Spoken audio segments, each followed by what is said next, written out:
Hello and welcome to This Day. It is Saturday, February 24th, and I'm your host, Bobby Higgins. Coming up on the show today, we have the National Alliance on Mental Health. About 1 in 5 people struggle with mental illness. Arna joins us today to tell us about the many ways that they can help. And after that, we'll check in with the Garden Club and monarch butterfly expert, Susie Vanderlip. Now let's take a look at today's Stay Informed. We have the Optimal Aging Lecture Series, Keeping Your Feet on the Ground. At this event, speaker Valerie George will teach the best strategies to promote mobility and stability and how to keep safely active and energetic. This event is coming up on Wednesday, March 6th at 2:30 p.m. in the PAC, Dining Room 1. No registration is required. And now let's take a look outside at the weather. Today, it is nice, but mostly cloudy with a high of 68 and a low of 49. More of the same on Sunday, and on Monday, there is a 35% chance of rain. And now looking at the sunrise and sunset, there's a beautiful shot from Dana Point. This is brought to you by Cole Young. I'm sure you recognize him from Sports Corner. Your sunrise today at 6:25 a.m. and your sunset is at 5:42 p.m. tonight. Stay with us because up next we have the National Alliance on Mental Health. We'll be right back.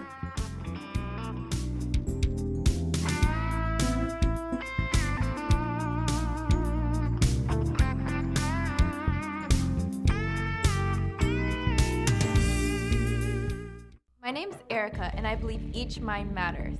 A movement is growing. A movement for mental health. It includes millions of people like me. Like me. Like me.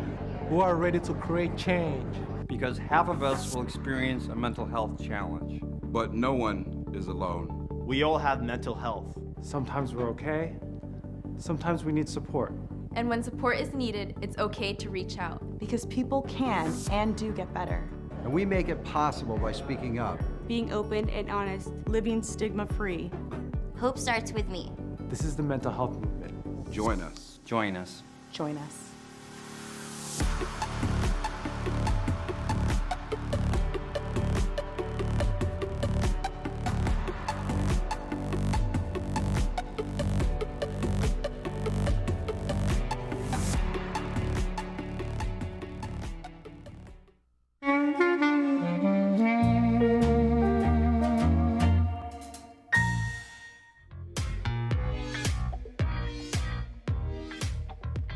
Welcome back. Do you know someone, or are you someone who may suffer from mental illness? About 1 in 5 Americans do, according to the National Alliance on Mental Illness. Joining us from the Orange County chapter, I want to welcome Arna Vodanos to the program. Thank you so much for having us here. So tell me a little bit about what the National Alliance is all about. It started back in 1979. Yes, in the National Alliance of Mental Illness, there are many, many chapters. I believe we have 600 chapters around the country. And we have one right here in Orange County, and we offer so many free and confidential programs. One thing I want to say, it's not only for people who have mental health issues, but it's really for everyone.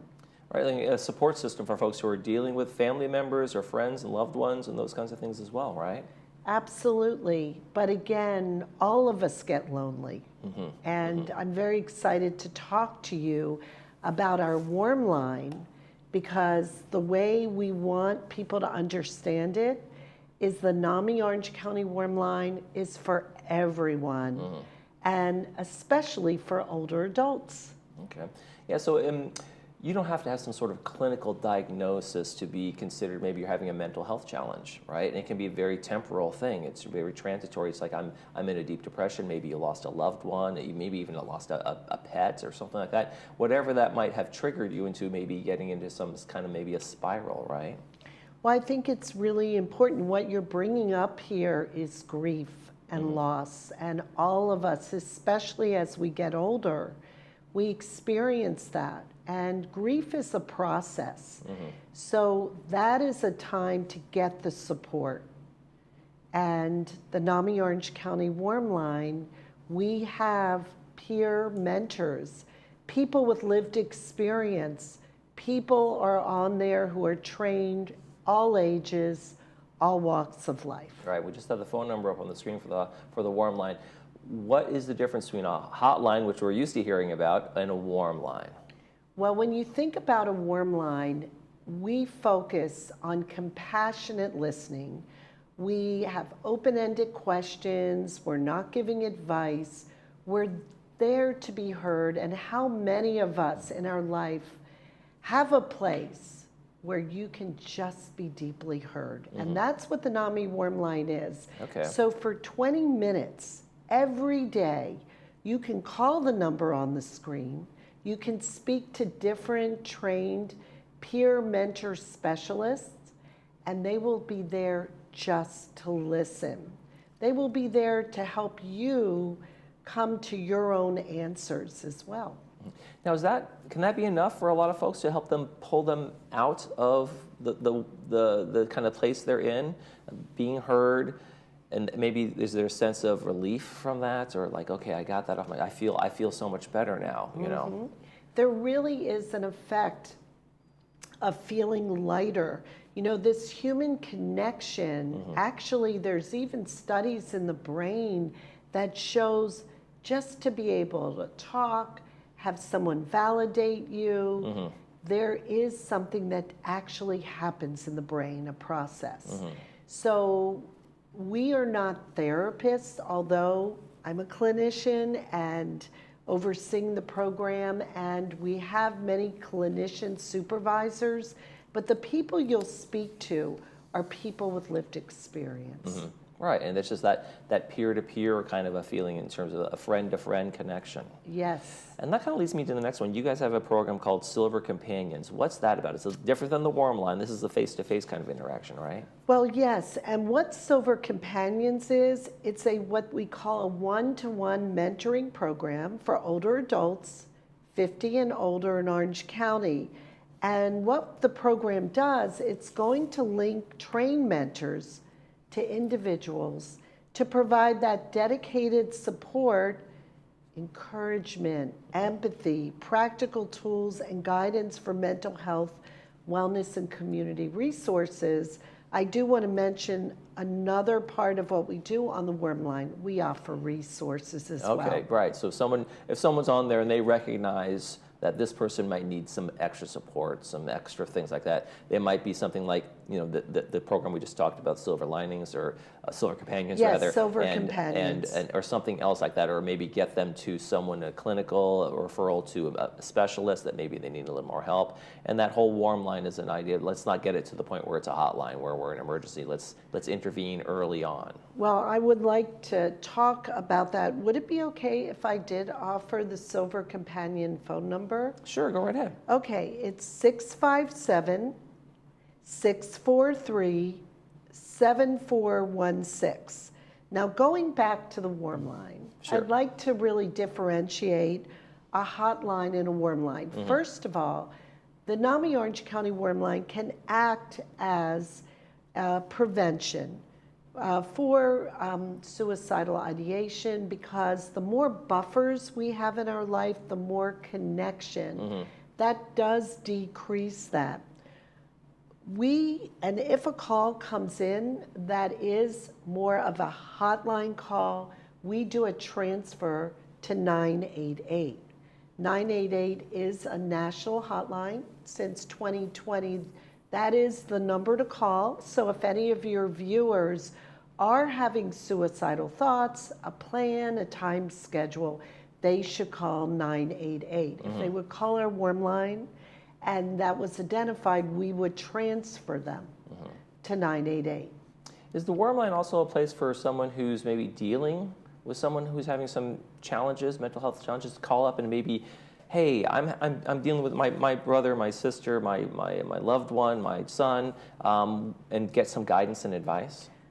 Absolutely. For a matter of fact, we specialize at NAMI in educational programs. The perfect program would be a program called Family to Family. I actually am a family to family teacher.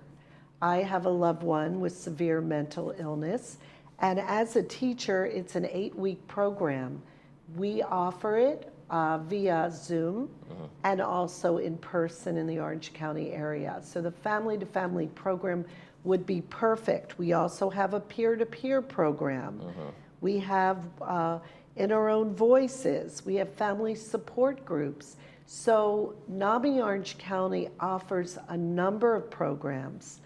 And what's great about that is you can call the number, and we will also, I'd like to, if it's okay, I'm going to offer our office number is 714-544-8488. And again, that's 714-544-8488. You call that number. You can sign up online, call our office, find out about the family-to-family program. It is a program that's bio, psychological, and social, and you get educated and you're with other family members who are also going through it, so you never feel alone. That is our motto. We're here for you 24/7, confidential. You are not alone. And how important is it for people to understand? Because mental illness and it can be a very isolating thing, and there still can be a stigma around that. Even for family members, we don't talk about that. How important is it for people to understand there's a community that they can be a part of and get support from? I'm so happy you brought that up. And NAMI offers that community. When people come into us, they have felt they have been in crisis, they don't know what to do because of the stigma. Everything is kept quiet. We often talk in the course, we call, they don't bring casseroles around for someone, you know, sorry, your loved one has a mental illness, but if there's cancer or other, you know, you don't talk about it. But at NAMI, we talk about it. We're there for you. You become part of our community. Right, and that can just be a freeing moment in that, like, oh my gosh, it's okay to talk about this. Yes. Because people internalize so much of what's going on. They feel maybe if they're suffering from this, I feel like a freak. I'm the only one who's feeling this way. But when you know that there's a community out there, there's, like you said, peer to peer, and people who have life experience, that can be like this enlightening moment for them. It is an enlightening moment. The greatest moment in my classes is when they say, I finally know I'm not alone. And I want to reach out to all your older adults. I'm an older adult as well. I want to reach out to let you know you're not alone. Call the NAMI Orange County Warm Line today so you will be heard, you will be validated, you will be supported. Fantastic. National Alliance on Mental Illness, Arna Vodenos, thank you so much for joining us today. And thank you for having me. You're watching This Day. We'll be right back.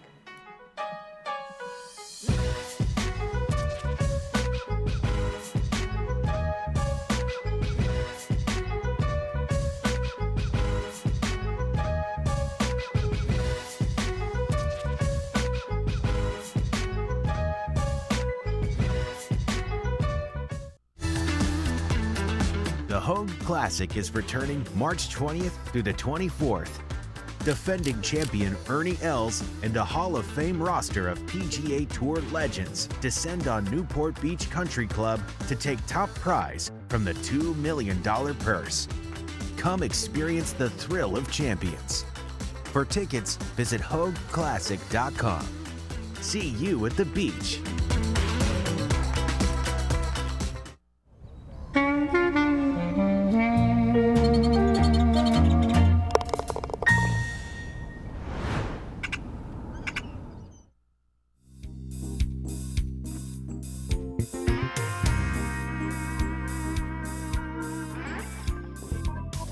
We want to welcome our next guest speaker for the Garden Club coming up here on February 28th. It's Susie Vanderlip, and she is the world-renowned expert on monarch butterflies. I'll just give you that title. I don't know if that's official or not. Thanks for joining us. Thank you so much for having me. Now, monarch butterflies, I mean, we have Monarch Bay here in Southern California, and we have a history of having monarchs kind of migrate up here from South America, right, or Central America, and coming here. When did you start getting interested in monarch butterflies and kind of like looking into this world? Well, it started about 14 years ago, and by accident, I'm a huge gardener, so I'm excited to speak to the garden club on any topic. And I was in my garden, as you can see behind me. Sure. And I was out there because I'd had a ruptured, excuse me, ruptured appendix, and I was healing. And I saw these caterpillars that captivated me. I didn't know what they were. Ran inside and got on the internet and learned everything I could, finding out they were monarch butterfly caterpillars. Got involved as a citizen scientist, and over time got very connected through the monarch butterfly world. And now I am the monarch butterfly citizen scientist, the monarch butterfly conservation specialist here in Southern California for an organization called Monarch Watch. And they have studied monarchs for the last 45 years. Oh, wow. And then we photograph them. I have a huge semi-professional photographer and author, and I photographed them and videotaped them, and I just created all kinds of things out of them because they are so beautiful. Now, when I was a kid, I remember reading in National Geographic, literally that's when when it was still a magazine, I think, that came to your house and things like that, that there was this forest in South America somewhere where all of them come and there were millions of them. And there was actually a secret forest because they didn't want people coming in there pilfering and walking on them and destroying their habitat. But the numbers have been going down, right? So do we know what's happening with the decrease in the population? Well, I will, in my talk, be going over all of the life cycle, including the migration of monarchs. And just to clarify, we have Western monarchs and they're Eastern monarchs. They're separated by Rocky Mountains. They're the same DNA, same creature. But our monarchs, our Western monarchs, Washington State down and out to Utah, they don't go down south. They don't migrate. I thought for sure. Okay. No. Ours migrate, though, and they migrate to Central Coast California, Santa Barbara to Santa Cruz. And the Eastern monarchs migrate 3,000 miles down to Michoacan, Mexico, which I have been to, and there are millions, and it is remarkable. But our migrating monarchs are just as beautiful at Pismo State Beach, Monarch Grove. You can see them there. They're there November through February, and then they come back to us. And we are so blessed in Southern California. We have the largest or longest monarch season of anywhere in probably the whole United States. So we get them like March through October, and then they migrate and sleep. And they rest, and they don't eat, and they don't mate, and they just sleep in huge bundles of about 1,000 to 2,000 to 5,000 roosting together to stay warm through the winter. Now, I was driving through the desert one time in Arizona, and the monarchs were coming through in their migration, and I couldn't believe what I was seeing. It was an amazing, amazing sight to see, like this, just not black in the sky, but just everywhere you look, there were hundreds and hundreds of monarchs filling up a space in the sky. It's an amazing. That is remarkable. But what you mentioned, we'll also be talking at this talk. I'll talk about how to garden for them, how we can all help expand the population of our Western monarchs. The Western and Eastern monarchs have both been, they're in about 98% decline since 20 years ago. Yeah, it's pretty significant. Now, they're not going to go extinct in the very near future, but the population's really dwindled. And that is one of the things we're doing in Southern California, is to try to plant lots of habitat, lots of urban gardens. Right. So are there monarch gardens that you can be specifically like plant, and what are some of the things that would promote them to come to your yard and seed or plant or do their eggs, not seed, but exactly what we want. They have what's called a host plant, and every butterfly lays their eggs only on one kind of plant or a very handful of plants. For monarchs, it's called milkweed. And it's easy to purchase. And we're going to discuss also, there's something called tropical milkweed and there's something called native milkweed. So we're going to talk about the pros and cons of each and what to put in your garden. And then they drink nectar from a whole variety of plants. So what are the nectar plants that our monarch butterflies specifically, like to nectar on? And that helps them immensely, because without nectar, they can't survive as adults. So they got their they're laying egg plants, and then they also have their feeder plants, their nectar plants. So there's a lot to think about. Now, all these things I assume are native to California already, because they wouldn't have migrated here, started those migrations long before the population centers began, right? We have native milkweed, and we have lots of native nectar plants. However, one of the reasons they're on severe decline is because we plowed down those native plants in order to do agriculture, in order to create homes and cities. So we've taken away their grocery stores and their nurseries. We have to put those plants back. That's essential. And then there's some other issues like overuse of pesticide. Pesticides kill insects. Guess what? Monarchs are insects. Right. And then we have global warming issues. So all that will be shared at this talk. It's really intriguing. One of the things I think that's important to know, butterflies are the most complex insect on the planet. They are the only insects that really have to metamorphosize to get their wings. The other thing that I get excited about sharing when I'm at these garden talks, which I've given for the last 10 years to garden clubs, I have a lot of video I've taken that's so engaging. It shows the monarch caterpillar creating its chrysalis, which is just shocking, and a video of the monarch butterfly emerging or being born out of the chrysalis, which is also just as stunning. Yeah, I think that transformation is kind of a very fascinating thing for folks to think about. This looks like this worm-like caterpillar type creature, and then it turns into this amazing butterfly. And I think children are probably even more mesmerized by that process than the adults, but maybe not 100%, which leads me to my next question for you. You've written a children's book. Tell us a little bit about your book for children. Thank you. It came out of my absolute fascination with everything monarch. And I'm going to let you know that I find adults are just as mesmerized by the process when they see it as kids, because it's so much more than we think it is. The whole process of going into the chrysalis, coming out of the chrysalis, it's like, whoa. But the children's book came out of my love for photography and of monarchs, the combination, and video. I couldn't help myself. I just took pictures every single morning and afternoon for 2 years. And then I called it into a story that just flowed out of me about this caterpillar called Chester looking for his destiny to become a monarch butterfly. And it really tells the life cycle. It's all science-based, but it's gorgeous. The photos are gorgeous. So I will have that at the talk. If anybody has a grandchild or a child in your life that you want to sit down and just jointly read a book and enjoy each other, I'll have it there for sale. Are there misconceptions or things that people don't understand about the monarch butterfly and these migration patterns in and of themselves that you kind of like help people clarify? Well, I think that's a great question, because even I think what has been so publicized has been the eastern monarch remarkable migration down to Michoacan, Mexico. It's 3,000 miles.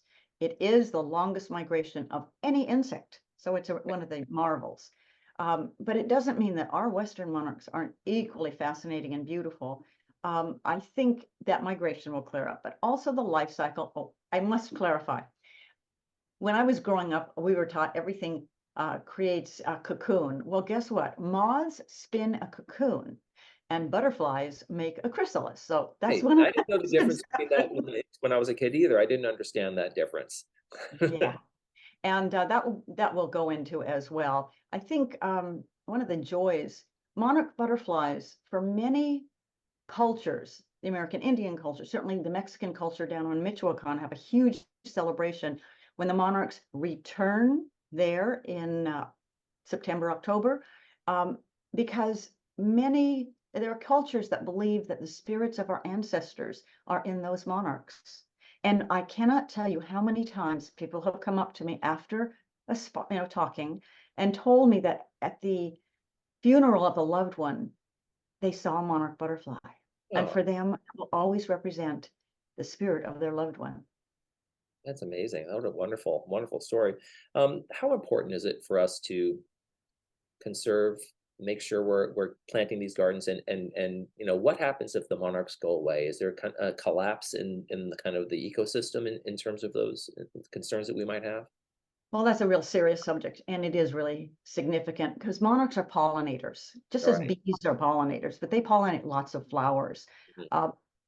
The loss of any insect is of great concern to the entire scientific community, because people don't realize insects are doing so many jobs constantly to get rid of decay, to pollinate, to fertilize, they are just an intrinsic part of our ecological system and our food production.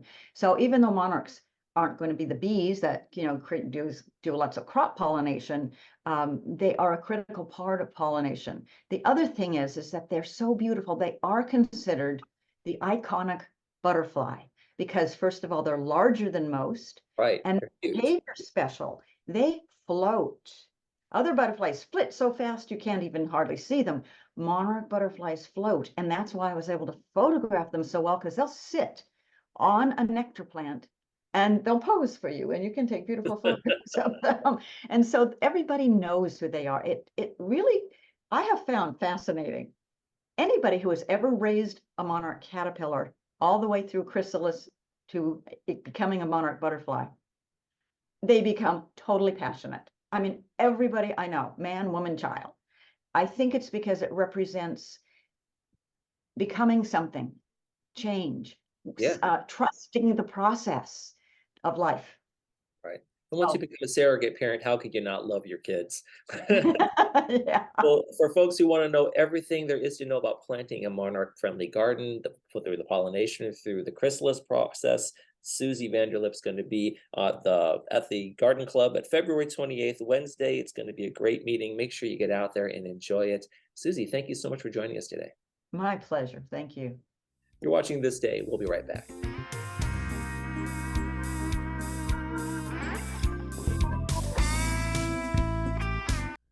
Hi there, I'm Bob Eubanks. Remember me? I'm the king of whoopee. And you're watching Village Television. But everybody does.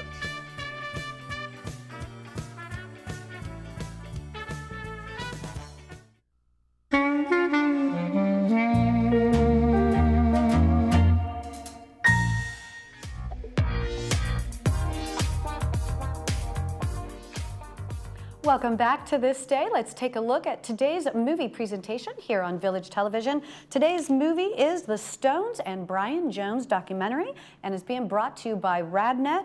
In 1962, 20-year-old London guitarist Brian Jones went about forming a blues cover band. The documentary examines the musical creativity of Jones and the secret to the Rolling Stones' success through candid interviews with all the essential performers and previously unreleased archive footage. So definitely check that out if you can. Let's move on to announcements. First off, the New York Club has a special outing planned to the San Diego Safari Wildlife Park on Wednesday, February 28th. Everyone is invited, even if you're not a member. The bus departs at 8 a.m. from gate 3 and returns about 4 p.m. If you're 65 years or older, then the entrance fee is free. Definitely an added bonus. The cost for the bus for members is $50 and for non-members is $60. For any questions, contact Mindy at 917-620-8663. And the next announcement, your voice is needed. Come join the Community Bridge Builders to be a part of One Song, 300 Voices. The idea is to bring everyone together for peace, hope, and friendship. You just have to commit to attend 2 rehearsals and 1 videotaping for the finale. This event is March 4th, 5th, and 6th at 1:30 p.m. in the Village Performing Arts Center. Make sure you pre-register. And now let's take a look at the weather outside. It's cool and mostly cloudy with a high of 62 and a low of 49 for today. More of the same on Sunday, and on Monday there is a 35% chance of rain. And looking ahead to Monday on this day, we have concerned citizens and also Representative Young Kim. So please join us again on Monday. That's it for us today. I hope you all have a very enjoyable and wonderful weekend. For This Day, I'm Bobby Higgins. Take care, everyone.